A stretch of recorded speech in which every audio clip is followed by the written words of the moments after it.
Olá, sejam bem-vindos ou bem-vindas ao Balar de Ideias. Eu sou o professor Aquino e nesse episódio eu vou discutir aqui, junto com o Lucas, o meu colega que está aqui do meu lado, sobre o negacionismo e como que as redes sociais estão trabalhando para poder tentar evitar que ele se espalhe. Lucas, como é que está você aí? Beleza nessa quarentena? Opa, tudo bem, Aquino? Tô aqui um pouco cabeludo, né? Que tá precisando de um barbeiro, mas o isolamento aí, ele é necessário, né? Não deixa você ir lá cortar seu cabelo, né? Pois é, eu vou ter que dar um jeito de cortar eu mesmo aqui em casa, né? Ih, esse negócio não vai Porque, dar certo. é, tem que tentar, né? Ô, Lucas, olha só, eu quero que você imagine o seguinte cenário, tá? Imagine que você é dono de um hospital particular. E esse seu hospital particular faz serviço de pediatria e dá vacinas, por exemplo. Aí vamos imaginar que uma pessoa entra no seu hospital particular, certo? Com um cartaz fazendo divulgação de movimentos anti-vacina. E começa a dizer para todo mundo que está ali dentro do seu estabelecimento comercial, né? Que é uma empresa privada, é o hospital particular. Começa a dizer que não é para vacinar os seus filhos, que vacina faz mal, aquela conversa mole toda que a gente ouve desses negacionistas. Pergunta: você, que é dono dessa empresa privada, pode tirar essa pessoa de dentro do seu estabelecimento comercial ou isso seria censura dessa pessoa? Esse é o ponto que eu quero discutir. Então, essa colocação que você fez, ela é muito importante, né? Porque a gente vive na sociedade, né, em que você tem, em primeiro lugar, a propriedade privada, né? Então, só o fato de você pode requerer que essa pessoa saia do seu negócio, da sua propriedade, pelo simples fato de você não querê-la ali dentro. Eu tenho um pouco dessa visão. A propriedade privada, ela é inerente ali do cidadão, né? Então, nesse primeiro ponto, esse é o primeiro ponto. Acho que só de você não querer que essa pessoa venha para seu estabelecimento já é um ponto, tá? Certo. Sendo que lá dentro mesmo, um hospital, ainda mais sendo um hospital, né? É um lugar onde tem um objetivo claro, né? Que é o tratamento de pessoas. Então, Ok. manifestações de qualquer tipo e tal, acho que não cabe. Esse é o primeiro ponto, tá?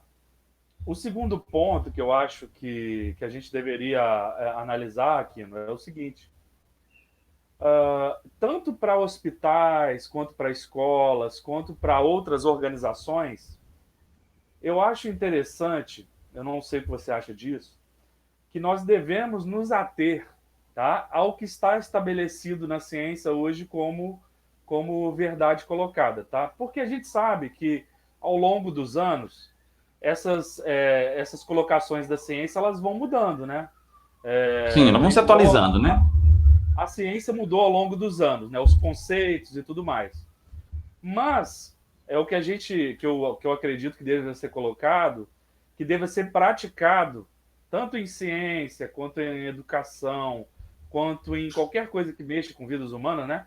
Que a gente pratique a ciência vigente, né? Então, por Sim. exemplo, hoje é sabido, né? Hoje é sabido, comprovado, testado, estatisticamente comprovado, o caso das vacinas, né? Então o ser humano ele só conseguiu chegar, né, ao número que nós estamos hoje no planeta Terra, né? Sim. Que eu acredito que seja em torno de 6 bilhões de pessoas, Tá pelo quase fato das 7, eu acho. vacinas, os antibióticos, né? A Sim, sim, sim. penicilina. Então isso foi um grande avanço, porque antes do antibiótico, antes da penicilina, qualquer infecçãozinha que você tinha, você poderia vir a óbito, né? Na Sim, maioria dos sim. casos. Então isso fez com que o ser humano tivesse uma sobrevida, tá certo? Sim. Então isso foi testado. Por exemplo, a penicilina é do século passado, início do século, e a gente usa hoje vários antibióticos. Então isso foi testado inúmeras vezes. Tem uma série de protocolos que tem que passar para chegar a ser testado em humanos. Mesmo quando é testado em humanos, tem uma série de protocolos para ser testado. Tem uma estatística, dá um placebo para a pessoa, dá um remédio, faz um Sim, sim, grupo. sim. Então tem Faz o teste uma cego, né, quantidade também. de. É uma carga de experimentos grande. Sim, sim, sim. Então a gente. Ao meu ver, isso é razoável. A gente se manter fazendo esses métodos que já estão estabelecidos e colocados, ok. Eu, particularmente, igual como você falou, de movimentos, né? Vem alguém dentro do seu estabelecimento tentar induzir alguma coisa não científica ou que não tem Isso, comprovação, né? Que é isso, no isso. caso desse ramo do negacionismo, né? É, Eu é. acredito que é o seguinte. Ou então alguém vai no seu estabelecimento tentar vender uma ideia que seja contrária ao seu negócio ali dentro, né? Sendo que o seu negócio ele esteja baseado em algum aspecto científico, vamos botar, né? De uma maneira mais geral. Eu sou muito a favor da liberdade, né? Toda vez que Sim, a gente conversa aqui, eu sempre falo isso, eu sou a favor da liberdade. Então, se a pessoa, eu acredito que o ser humano, quanto o indivíduo, que eu acredito que as responsabilidades estão mais para o indivíduo mesmo. Se ele quer acreditar que vacina é algum tipo de coisa governamental para te controlar, se ele quer acreditar que, no caso, que a Terra é plana, se ele quer acreditar de todas as teorias da conspiração possíveis, ele pode acreditar nele enquanto ser humano, enquanto cidadão, ele toma essa crença e tente defendê-la, apesar de que muitas dessas crenças são indefensáveis, né? sim, sim, Não sim. tem nem pé nem cabeça. Ele pode fazer Sim, isso. sim, O que eu sim. acredito que ele não possa fazer é tentar, por exemplo, tá tendo maior campanha, né, de vacinação. Agora voltou o sarampo no Brasil, por exemplo, né? Porque justamente a população ela ficou relaxada. Ela parou de se vacinar e tal, e o sarampo voltou a aparecer. Teve surtos de sarampo em São Paulo. Então, se Uhum, essa pessoa não tente influenciar outras pessoas sem um mínimo de aparato científico, não sei se você me entende, entendi. pelo Eu simples entendi o seu achismo. ponto. Entendi. Esse é um ponto de você não tentar defender uma ideia só pelo achismo, ou só usando alguma falácia, ou coisas que o negacionista geralmente faz, né? Só que e o ponto específico da questão empresa privada e as regras dentro dessa empresa privada? Por que eu te perguntei isso? Porque o YouTube, as pessoas esquecem, mas ele é uma empresa privada. Ele, enquanto empresa privada, pode estipular quais são as regras que ele quer que as pessoas usando o seu produto usem. Então, quando eu tenho um canal no YouTube, por exemplo, o canal não é meu especificamente. Eu estou usando uma estrutura do YouTube que me empresta, digamos assim, essa estrutura deles, e em troca eu tenho que seguir um determinado conjunto de regras. É como se fosse, por exemplo, um edifício muito grande. Cada pessoa pode ter um apartamento onde pode usar, só que para usar esse apartamento você tem que seguir as regras daquele condomínio, né? Então, se o YouTube chegar assim e falar, olha, a partir de agora eu só quero conteúdo infantil na minha plataforma, ela pode. Ela pode e ela pode tirar todo o conteúdo que não é infantil. A plataforma é privada, não é uma plataforma pública, né? Então, esse que é o ponto-chave. Por quê? Porque o negacionista, geralmente, ele vai falar que o YouTube está me censurando, não está deixando eu falar sobre esses movimentos conspiratórios de antivacina, de terra plana. Agora a moda está sendo 5G. O YouTube está ficando em cima dessa história do 5G, que estão tentando correlacionar com a pandemia, né? E dizendo que uma coisa influencia na outra, que é o espalhamento do vírus. Olha a coisa maluca, que o espalhamento do vírus é por causa da tecnologia, e que essa tecnologia de 5G deixa as pessoas com imunodeficiência ou deixa as pessoas com uma propensão maior de pegar doenças, essas coisas malucas todas, né? Então o YouTube está cortando tudo isso aí. Se você faz um tipo de afirmação desse tipo e você tenta vender essa ideia no seu vídeo, ele tira, né? Ele pode cortar o seu vídeo e ir também atrás do canal que está tentando defender essas ideias e etc. Então a questão é, isso é censura ou não? Porque o negacionista vai falar isso. Ah, não, estou sendo censurado. O YouTube não está deixando eu falar sobre isso. Mas espera lá, no YouTube ele pode escolher que tipo de conteúdo vai estar na plataforma dele. Então, o YouTube, por exemplo, não deixa que você faça apologia a uma coisa perigosa aqui dentro. Então, se você quiser fazer um vídeo falando de alguma coisa que é arriscada, o YouTube corta esse seu vídeo. Você está sendo censurado por isso? Sendo que, na verdade, é regra da empresa que você não pode fazer esse tipo de vídeo. Então, esse aqui eu acho que é a discussão, porque as redes sociais elas são muito importantes tanto para espalhar informações corretas, quanto nessa função de espalhar informações erradas. Então, o mesmo algoritmo que faz com que a gente possa assistir uma aula de qualidade, seja essa aula gravada em qualquer lugar do planeta, a mesma ferramenta permite a pessoa chegar num conteúdo maluco lá, fazendo uma afirmação absurda qualquer, entendeu? Então, o papel dessas empresas nisso e como elas podem influenciar na decisão de não vamos mais deixar com que esse tipo de conteúdo se espalhe assim dessa maneira tão fácil. O que você falou é o ponto-chave, na minha opinião, né? Primeiramente, que se trata de uma empresa privada. A empresa, o YouTube, por exemplo, a colocação sua foi perfeita. Ela empresta uma estrutura para que você possa promover conteúdo. Que tipo, inclusive o YouTube, a priori, ele já é bloqueado para certos tipos de conteúdo, né? Por exemplo, Sim, conteúdo pornográfico, ele sim, não é pode. bloqueado. Sim, sim, Porque senão eu poderia também, uma coisa assim absurda, eu poderia filmar um jogo um jogo de futebol e passar ele ao vivo no YouTube. sim, Mas a sim, gente já sabe que o YouTube ele é contra, né? Ele bloqueia isso também. Então sim, ele sim, não sim, é uma política que ela é além só do caso do negacionismo, né? Porque pode sim, sim. parecer que está tendo uma perseguição aí no caso dessas hipóteses negacionistas. Não é bem Uhum. assim. O YouTube, a priori, ele já tem o descarte de uma série de conteúdos. Sim, Então, sim, por quê? Porque hoje o YouTube, ele tem até, eu também sou youtuber, você também sabe, que o youtuber pergunta se o conteúdo é próprio para crianças. Então, sim, ele já sim, tem sim. um filtro que ele vai colocar, ó, conteúdo para crianças, para criar faixas etárias, conteúdo Isso, para adultos e assim por diante, né? Então, por isso. exemplo, eu poderia fazer um vídeo para essa liberdade total ela não existe. Poderia fazer um Sim. vídeo ensinando a cometer suicídio. Isso seria Pois é, contraproducente, não é? completamente fora das políticas dentro do YouTube ou de Exatamente. rede, Aí né? o YouTube fala: olha, eu sou uma plataforma que quero fazer entretenimento, prover um entretenimento, mas eu não quero, por exemplo, que eu tenha tutoriais na minha plataforma ensinando a você a suicídio. Eu não quero ter. Você entende o ponto? Aí agora Uhum. você pega um ponto-chave, por exemplo, igual a discussão hoje no Brasil a respeito da hidroxicloroquina e da cloroquina, por exemplo. Acho que Sim, não sim, tá chegou muito em nesse moda agora ponto, mas mesmo. temos que chegar, né? Então, por exemplo, a hidroxicloroquina, ela se mostrou ser eficiente em alguns pacientes que estão com a Covid aí em estado mais grave, né? Ela se mostrou, mas isso é só um indício, tá certo? Uhum. E hoje é dito aí pelos médicos e especialistas que a cloroquina e a doxicloroquina, ela tem um efeito colateral. Então não se sabe aí, por exemplo, se esse remédio, se esse princípio ativo, ele vai curar algumas pessoas e matar muitas outras. Você entende meu Sim. ponto? Eu acho que, Então eu eu acho que a chegar ideia é no. assim, Lucas. Eu acho que a ideia, mas desculpa te interromper. Eu acho que a ideia é assim: você está num paciente num estado lá grave ou já entubado. Então ele já está numa situação ou grave ou crítica, né?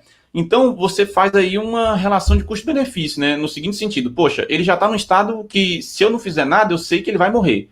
Então eu vou arriscar uma coisa nova, que é essa droga aqui específica, para ver se melhora alguma coisa. Então você está numa situação onde você já está de mão atada, né? Agora, e quando você está numa situação onde você ainda não chegou nesse ponto? Então, a pessoa está com um sintoma mais leve, no caso aí da infecção da pandemia, e aí você quer se perguntar, beleza, para esse cidadão aqui, vale a pena ele tomar o remédio ou não vale? Se a gente fosse numa situação normal, né, a gente levaria um tempo para fazer essas pesquisas. Não seria assim, em 3, 4 dias, uma semana, um mês, já tenho que acreditar, toma aqui o remédio, vamos todo mundo tomar. Não. Passa por todo um processo rigoroso, justamente para evitar os efeitos colaterais depois, né? Esse que é o ponto, né? Não confundir entre um cara que já está numa situação muito grave, ou já crítica, né, já está entubado, e o cara que está começando um negócio, sabe? Senão você corre o risco de estar realmente fazendo algo mais perigoso para o cidadão que está no início, do que você está no sentido contrário, quando você tem uma situação onde você já está num risco muito grande, então você está tentando o que você conseguir, né? Aí é relação de custo-benefício mesmo, o médico vai avaliar em cada situação, né? Então realmente é algo muito perigoso essa questão aí. Então esse é o ponto-chave. É o que você tem que. O YouTube, acho que o Twitter, né? Ele chegou a bloquear posts de pessoas, tá? Sim, Pessoas sim, ligadas ao sim. governo. Apagar, inclusive, sim. Chegou a Chegou a apagar pagar. postagens do presidente, eu acho. Foi do Ele presidente? Eu acho que chegou a foi, né? colocar. Ele coloca a hidroxicloroquina como uma grande salvação e tal. Então, dentro da rede social, Twitter, YouTube, o YouTube, como é um fato que o cara está colocando, que a pessoa está colocando, que não está totalmente comprovado, existe um indício. O indício feito em alguns pacientes. Tem os efeitos colaterais. Então, para não acontecer uma chuva de pessoas tomando e comprando hidroxicloroquina e às vezes morrendo pelo efeito colateral ou ficando com algum tipo de sequela, é Uhum. prudente bem prudente você esperar as autoridades darem o aval, né?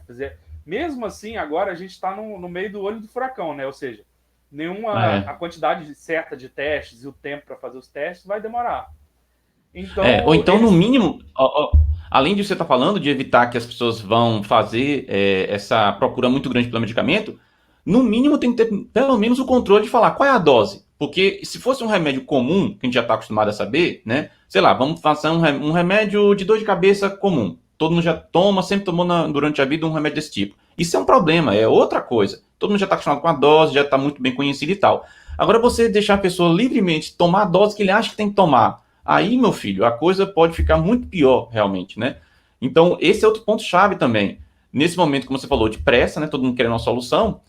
Qual é a dose que tem que tomar? Então, isso ainda está sendo descoberto, não está uma coisa fechada, entendeu? Então, é muito perigoso realmente a pessoa, por conta própria, já querer encarar o remédio como se fosse um remédio comum que já está acostumado. Não é, você tem que tomar cuidado com isso.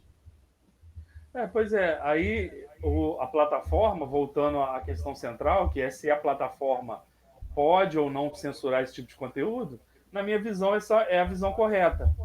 Por quê? Primeiramente, porque é um instrumento privado, não é público. Sim, tá? não é um órgão público, isso. Segundo, eu acredito que as plataformas elas têm que ter um mínimo de comprometimento de entregar informação ali que esteja na pauta do dia em relação à ciência. Hidroxicloroquina, existem indícios? Existem. É igual você falou, pode-se tentar um tratamento num paciente que ele está ali terminal e tal. Então você arrisca. Você arrisca, você consegue arriscar. Agora, você disseminar uma informação de um modo fantasioso, com base em observações poucas, para mim não parece razoável. Então, eles, enquanto plataforma privada, eles têm esse direito, né? Eu acho também muito importante mesmo. Eu acho que o YouTube e as redes sociais em geral, elas não estão erradas em fazer esse tipo de controle da parte deles, né? No sentido de que, se você tem uma informação que ainda não está segura o suficiente, você não permitir que isso se espalhe, porque a diferença toda hoje é essa. Porque você pode falar assim, não, mas a pessoa poderia ir para o centro da cidade, lá na praça da sua cidade aí, e começar a gritar lá no meio da praça alguma informação. Beleza, você pode fazer isso realmente. Mas aí a praça é pública, começa pelo primeiro ponto. Segundo ponto, você vai estar ali com 100 pessoas ali ao redor, né? 50 pessoas ali ao redor. Isso é uma coisa. Outra coisa é você ter um algoritmo especializado em distribuir conteúdo, ainda mais conteúdo para bolhas. Então, se ele sabe que o usuário X consumiu aquele tipo de notícia Y, ele vai espalhar aquela notícia Y para N outras pessoas que têm o mesmo perfil daquele Y.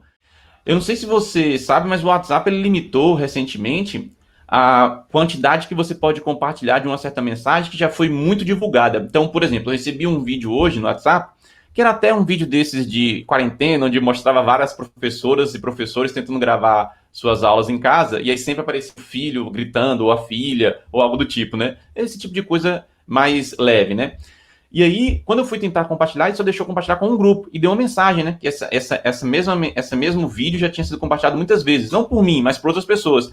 Então, hoje, no WhatsApp, se tem um vídeo, se tem um conteúdo que ele já identificou que está sendo compartilhado muito, ele não deixa você pegar e compartilhar para 5 outras pessoas. Deixa para você compartilhar no máximo para uma. Então, tudo isso é para tentar reduzir, sabe? Tudo bem, nesse caso ele acabou identificando um vídeo que era um vídeo simples, bobo, de piada, né? Já acabou classificando como se fosse um vídeo perigoso, digamos assim. Mas é aquela história, é o custo-benefício, né? Ok, você pode acabar acontecendo esse tipo de coisa num conteúdo legítimo, mas é melhor você ter esse problema do que você deixar tudo livre e aí aquele conteúdo que não é legítimo se espalhar também, entendeu? Então, eu acho que é isso que as pessoas meio que perdem foco.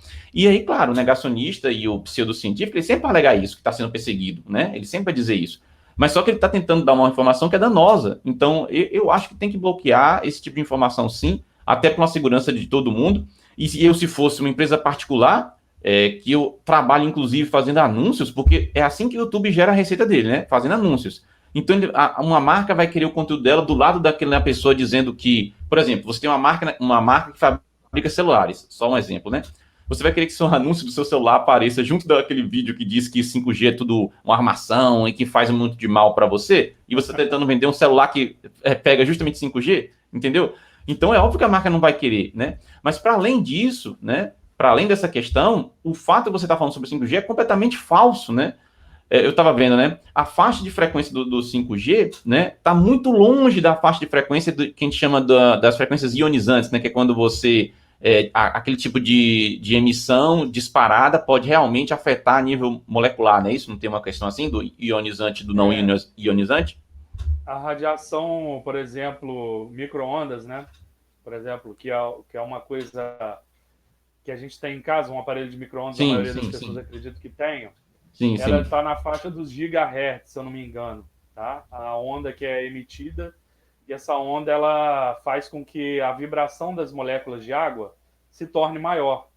E essa Sim, vibração é o que faz o alimento se aquecer. Então você pode perceber que às vezes você vai esquentar uma comida no micro-ondas, o prato fica frio, mas o sim. conteúdo do prato está quente. Isso acontece porque a ausência de moléculas de água na cerâmica não faz com que ela fique aquecida, né? E só o conteúdo da comida, e quanto mais aquosa for a comida, mais quente ela vai ficar, né? Mais absorver Entendi. essa radiação. E outro caso, E aí, você no pode caso, Lucas, perceber. só completando a explicação, aí no caso, se por um acaso a pessoa esquentou algo no micro-ondas, né, com o prato de cerâmica, e quando ele tirou, o prato também estava quente, o que aconteceu foi uma transferência de calor daquele objeto que estava em cima do prato para o Exa prato, não é isso? isso eu ia chegar nesse ponto aí. Ah, Quando você coloca lá, por exemplo, igual eu coloco feijão lá, eu coloco 2 minutos. Mas um sim. belo dia errei e coloquei 5 minutos, tá? Ê, Então, caramba! exatamente, Fez errei uma demais, né? bagunça aí. E até vou comentar uns fatos sobre isso também.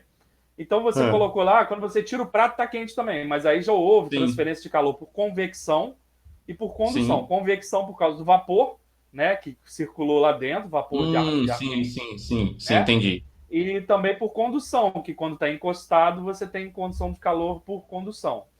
O vapor justamente da água que estava no feijão que evapora quando você esquenta. Exatamente, eles estão em contato, né, a comida com o prato. A Sim. condução ela é mais lenta, né? Mas ela chega, ela consegue ali, se tiver igual eu errei, botei 5 minutos, é tempo suficiente para haver condução e o prato ficar quente também. Então eu já Sim. expliquei isso para algumas pessoas, mas elas falam assim: na minha casa o prato fica quente também. Eu falo: ó, você tem que verificar o seguinte: está botando mais tempo do que o necessário, Uhum. então é complicado, né? Então, a frequência da onda no micro-ondas para fazer a molécula de água vibrar, ela é da ordem dos gigahertz também, tá? O micro-ondas. E se você reparar, o Wi-Fi que a gente utiliza aí comumente em casa, as ondas Sim. também, eles são da ordem dos gigahertz, né? Os novos Isso, dois e Wi-Fi. pouquinho. Acho que é dois e Exatamente. pouquinho, né? Aí as pessoas se perguntam, olha, mas então o Wi-Fi, né? Porque se você, um ser humano, né, dentro de um micro-ondas, fosse ligado, ele estouraria, porque as moléculas de água, elas iriam se agitar e alguns lugares, por exemplo, os olhos, por exemplo, eles poderiam Uhum. estourar por causa esses lugares fechados com água, né? Não faça essa Exatamente. experiência. Não, essa experiência, porque tem gente que gosta de tentar botar gato dentro de micro-ondas, essas Não, coisas não assim. faz isso. Não, Não não, faz isso. não, Não não faz faça isso. isso. Mas você pode observar, por exemplo, que o feijão, o milho, no micro-ondas, eles explodem, eles, Estouram, eles são estouram. sempre arremessados. Por Sim, quê? sim, sim. Você tem ali uma capa ali de um material orgânico, né?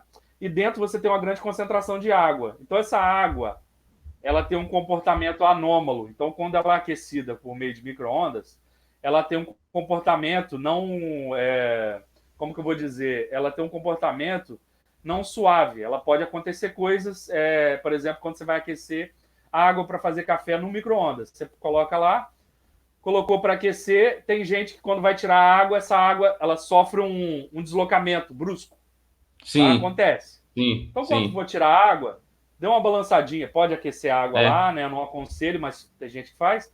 Dê uma Eu, já- balançadinha antes de tirar.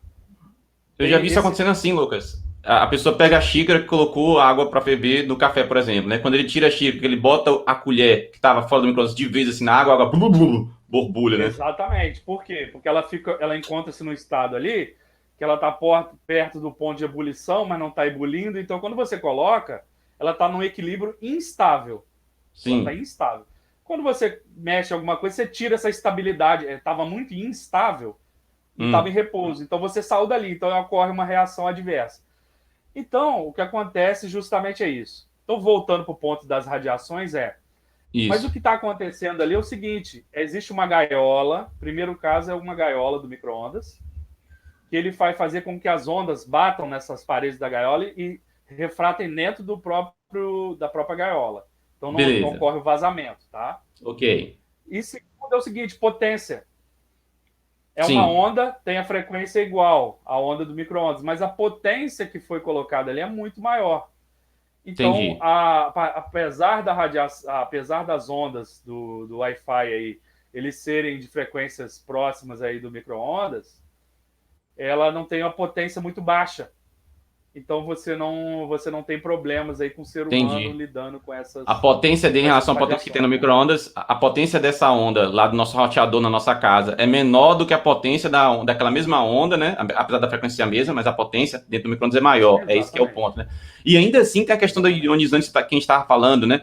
Que, por exemplo, teve aquele acidente lá do Chernobyl, né? Que teve até aquele documentário, né? Ali realmente era ionizante, né? Aquela radiação que saía daquele objeto lá, depois que explodiu do reator, aquilo ali perfura mesmo a pele, digamos assim, consegue arrancar, no nível molecular, né? Isso consegue destruir ali a Isso, nível arrancar, molecular. ela consegue quebrar DNA, né?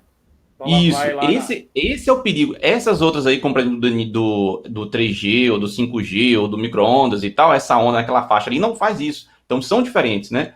Essa é algo importante para poder ficar claro para as pessoas, É, né? E tá bem longe uma as coisa, faixas, né? uma coisa que eu acho interessante, que é o seguinte, que deve salientar para quem não sabe, é o seguinte, que eu também não sabia. Esses dias tendo aula de redes, eu descobri, a professora me falou. O 5G ele vai substituir o Wi-Fi, porque transmitir internet por ondas não é muito bom, não. Apesar de que a gente está bem estabelecido com isso hoje, né? Todo mundo tem Wi-Fi, eu estou usando Wi-Fi Sim, e tudo sim. mais. Eu Não tô é usando uma Wi-Fi também. tecnologia. Eu nem sabia disso, vamos dizer a verdade, né? A minha professora de redes ela falou que é uma tecnologia que não é muito boa. O 5G é a revolução dessa parte de transmissão de dados, né? E então pode ser, eu vou colocar no campo do pode ser, que como essa tecnologia ela vai ser substituída, já está tendo uma certa resistência à troca dessa tecnologia, né?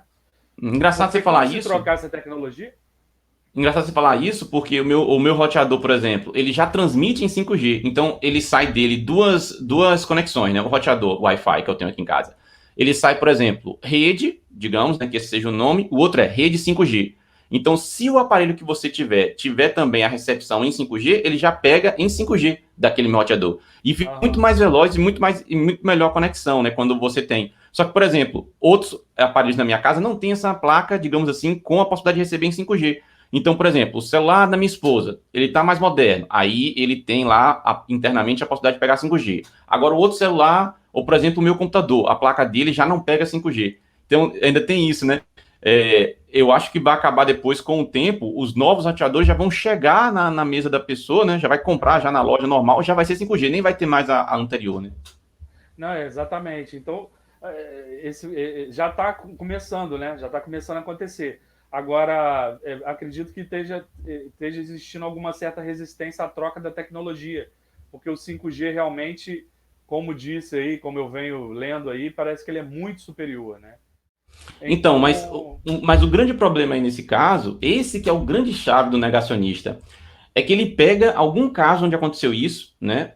Onde você tem algum tipo de mudança de entendimento ou algum tipo de atualização do conhecimento da ciência naquele ponto específico, e a partir daí ele quer tirar a conclusão lógica mais maluca possível, né? Esse que é o grande problema. Então, o fato que você tenha feito algum tipo de correção, atualização ou melhoria em relação à ciência não significa que você vai poder agora dizer que a Terra é plana ou que vai passar a ser plana amanhã, entendeu? Não vai mudar o fato concreto de que a Terra é esférica. É esse que é a questão. A mesma ideia aí, por exemplo, essa questão do 5G que não faz nenhum cabimento, sabe? Se você já está usando hoje em dia outras tecnologias que usam também a emissão, e aí o 5G está naquela mesma faixa lá, então não faz sentido você achar que o 5G que vai ser o problema, né? Então, só mesmo por conspiração e só mesmo para poder conseguir acabar ganhando uma publicidade entre pessoas que não têm uma formação científica suficiente, né? Acabam caindo muito mais fácil nisso daí, né? E as pessoas que têm formação científica suficiente, alguma delas, aí pode entrar nisso por vários motivos. Pode entrar nisso pela questão financeira, né? Porque ganha recursos fazendo isso. pode entrar nisso porque acaba tendo algum tipo de concepção, muitas vezes religiosa, né? Não sempre, mas muitas vezes religiosa, e aí entra em conflito as crenças religiosas com o conhecimento científico dela, e aí ela não consegue conciliar isso, né? Que se ela conseguisse separar, conseguiria avançar, né? O próprio Newton é um ótimo exemplo disso, né? Era um cara que procurava mensagens secretas na Bíblia, né? E apesar disso, construiu uma teoria e construiu todo um conhecimento que a gente usa até hoje, que funciona na prática, né? Os produtos que a gente usa hoje, usa a física newtoniana, né? A gente já falou aqui em podcast passado que nas baixas velocidades onde a gente vive, a física newtoniana é o que resolve os nossos problemas, né? Então, não dá para você chegar e achar que só porque você tem um conhecimento específico de área, né, que automaticamente, então, isso vai se casar com o seu conhecimento religioso e pronto. Se o religioso diz uma coisa, você tem que negar o que a ciência disse, se por acaso estiver em contradição, sabe? Ou seja, tem gente que segue a seguinte linha: se meu conhecimento religioso vai de encontro com o conhecimento científico, o meu conhecimento religioso é que está certo, entendeu? E isso não necessariamente é verdade. As pessoas têm que muito bem saber separar, né? Existe uma frase no Espiritismo que ela é muito certa, que ela fala assim, olha, siga que eu não sou espírita, mas eu convivo com pessoas que são espíritas, então elas falam, olha, siga o Espiritismo. Se a ciência provar que não é aquilo, siga a ciência. O Espiritismo diz isso. O Espiritismo ele já se coloca como, Entendi. olha, me siga, vem aqui comigo, eu tenho uma estrutura de religião e tal, mas se em algum momento a ciência mostrar que não é nada daquilo, ciência, siga para a ciência. Então a gente tem que ter esse sentimento. O sentimento científico ele transcende até a formação, tá? Sim. Porque você tem doutores e pessoas eruditas que defendem as teorias mais malucas que existem. Sim. Aqui no YouTube nós temos isso, né? Temos doutores que defendem coisas malucas pra caramba, né? Justamente naquela coisa que eu estava falando, né? Pessoas que não conseguem dissociar a sua crença religiosa do estudo que tiveram acadêmico, né? Aqui no YouTube tem exemplos disso. Então, eu acredito que isso aconteça porque a pessoa viveu um curso ou fez um curso não muito bom. E eu não posso nem falar pela área da humanas, né? Na parte humanas, mas na parte de exatas, você é formatado para ser investigativo. Eu, por exemplo, sou um cara mais curioso. Então, dentro da física lá, eu fiz 4, 5 laboratórios de física. Então, você, por exemplo, vai medir... O primeiro experimento é medir uma folha de papel com paquímetro.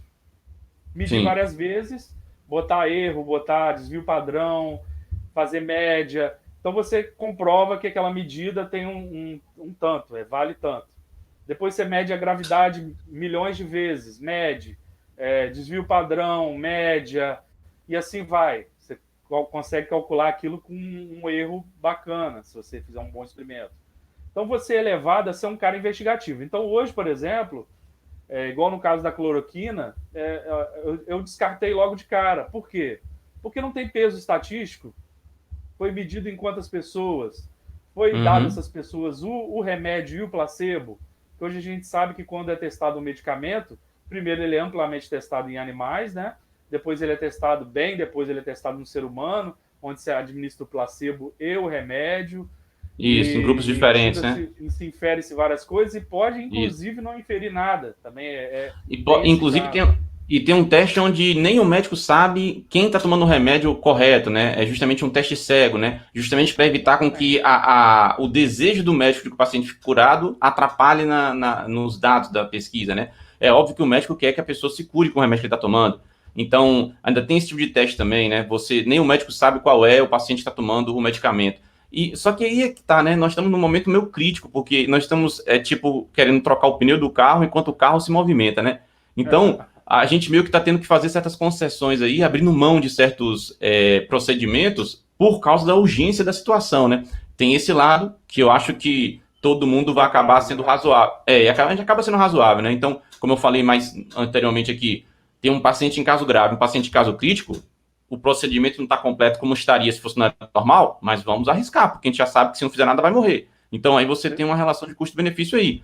Agora, você arriscar do nada, e você já falou aqui também em alguns episódios atrás aí também, que as pessoas estão falando assim, não, você pode pegar a doença, por exemplo, a Covid-19 e fica de boa. Depois você se recupera, a depender da sua faixa etária, a depender do seu histórico e tal, você fica de boa. Na verdade, tem muito pouco tempo as pessoas que se curaram para a gente saber disso. E se ficar algum tipo de consequência? E se na segunda vez que pegar seja pior?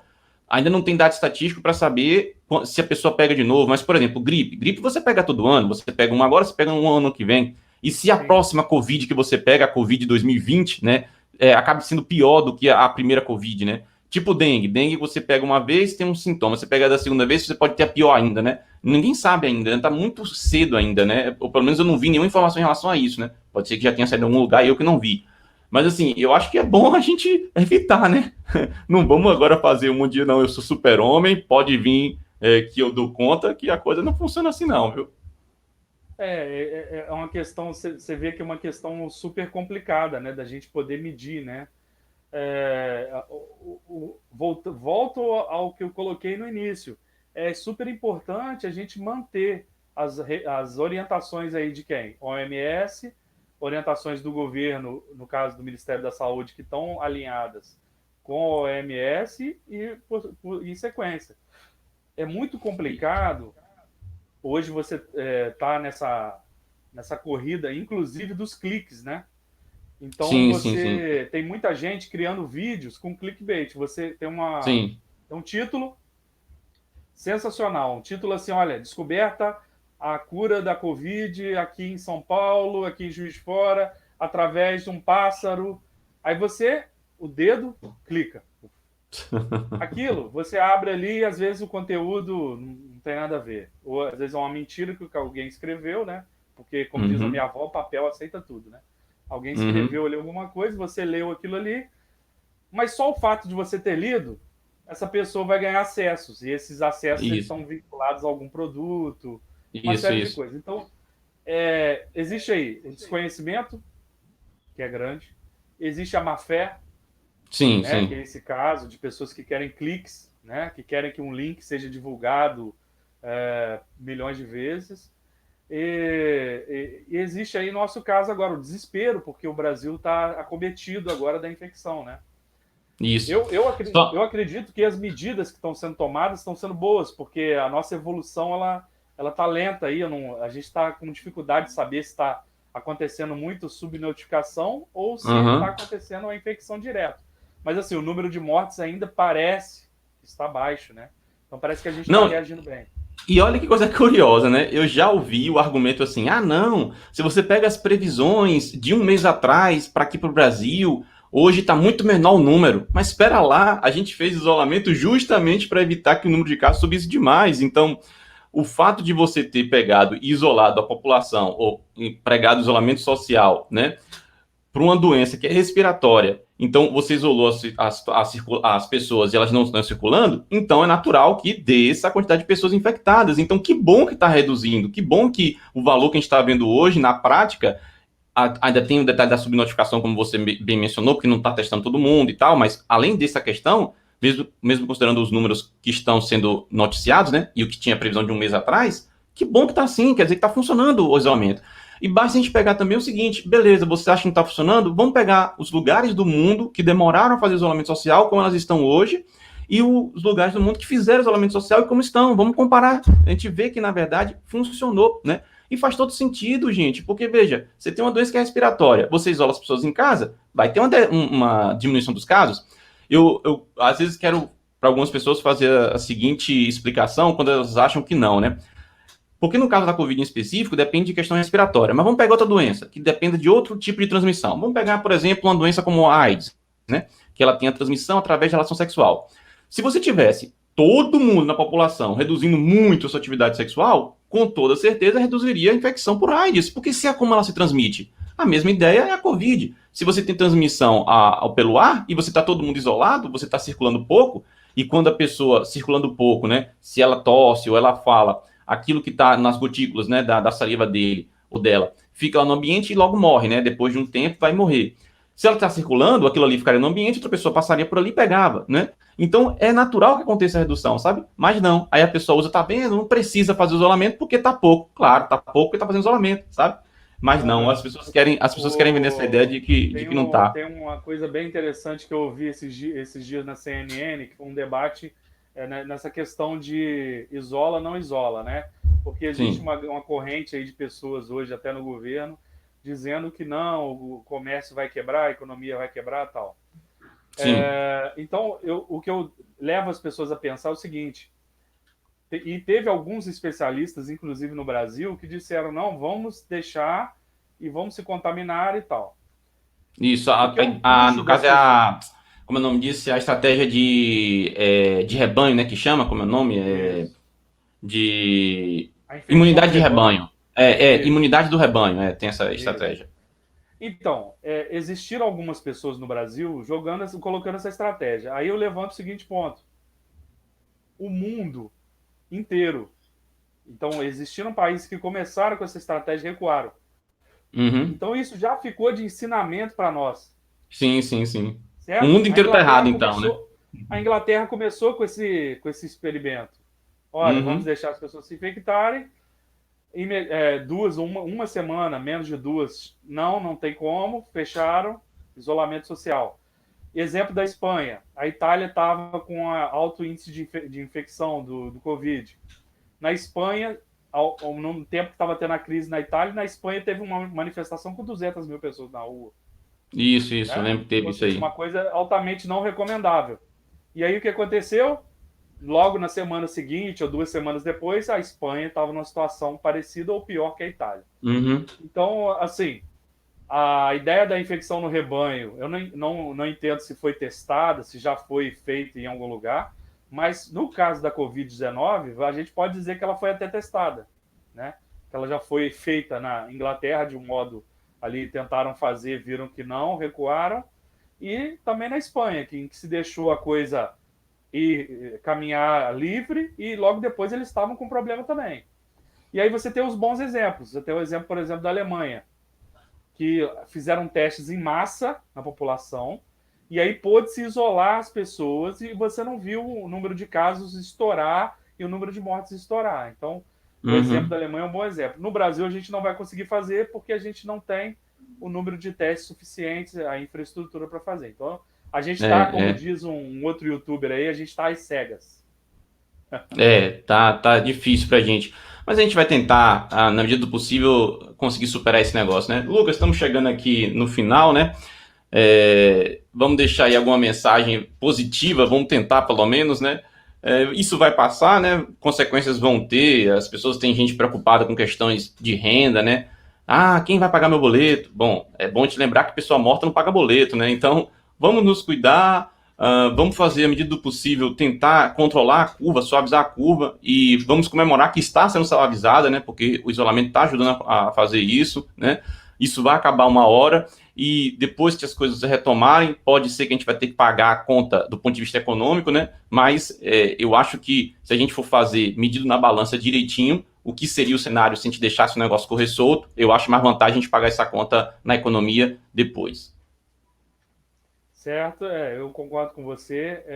Inclusive, já fizeram um estudo sobre esse impacto, em que se mostrou estudos publicados em revistas sérias, científica, coisas medidas e tal, em que se o isolamento ele é melhor economicamente do que se deixar a pandemia alastrar e ter um impacto muito maior no setor da saúde público e tudo mais, né? Lembrando que o Brasil é o pai dos maiores sistemas de saúde mundial, né? É o Sistema público de saúde único, né? mais pessoas e que foi copiado, ou seja, e que está funcionando e que a gente espera que ele continue funcionando aí para poder pegar esses casos, né? Fora isso aí, siga as recomendações, fique em casa, veja as lives, escute os podcasts, né? Tente levar uma rotina em casa o mais normal possível, né? Exato. E só para lembrar, finalizando aqui, se você quiser entrar em contato com a gente, você pode ir lá no Instagram, LCM Aquino, ou no Aulas em Casa JF, o Instagram do nosso colega Lucas aqui, ou você pode mandar e-mail, né, balaiodeideias@lcmaquino.org. Nós vemos vocês na próxima semana no outro episódio do podcast. Lembrando que você pode ouvir nosso podcast nas plataformas de streaming, como Spotify, Google Podcast e também no Anchor. Beleza? Vejo você no próximo episódio. Tchau. Ou melhor, você ouve a gente no próximo episódio também, né?